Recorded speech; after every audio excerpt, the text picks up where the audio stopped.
دنیا میں نوکری کرنے والا کوئی شخص خوشحال نہیں ہو سکتا۔ انسان کی معاشی زندگی اس وقت شروع ہوتی ہے جب وہ اپنے کام کا آغاز کرتا ہے۔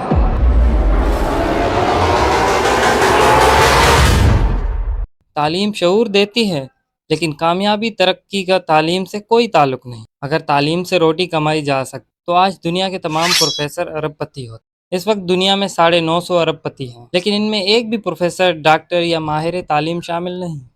دنیا میں ہمیشہ درمیانی پڑھے لکھے لوگوں نے ترقی کی ہے۔ یہ لوگ وقت کی قدر اور قیمت سمجھتے ہیں۔ چنانچہ یہ لوگ ڈگری ہاتھ میں لے کر نوکری ڈھونڈنے کے بجائے طالب علمی کے دور ہی میں کاروبار شروع کر دیتے ہیں۔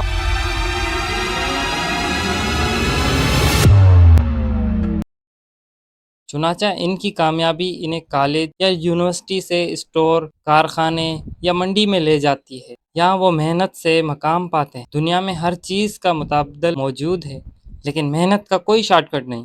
دنیا کا کوئی کیمیائی عمل لوہے کو سونا نہیں بنا سکتا، لیکن انسانی ہاتھ وہ طاقت ہے جو دنیا کے کسی بھی دھات کو سونے میں بدل سکتی ہے۔ تعلیم کے ساتھ ہنر لازمی ہے۔ ہنرمندوں کے لیے پوری دنیا کھلی پڑی ہے۔ ہنرمند شخص کا ہنر اس کا پاسپورٹ ہوتا ہے۔ ہنر سیکھیں، حالات پر رونے کے بجائے کمائی کے اسباب پیدا کریں۔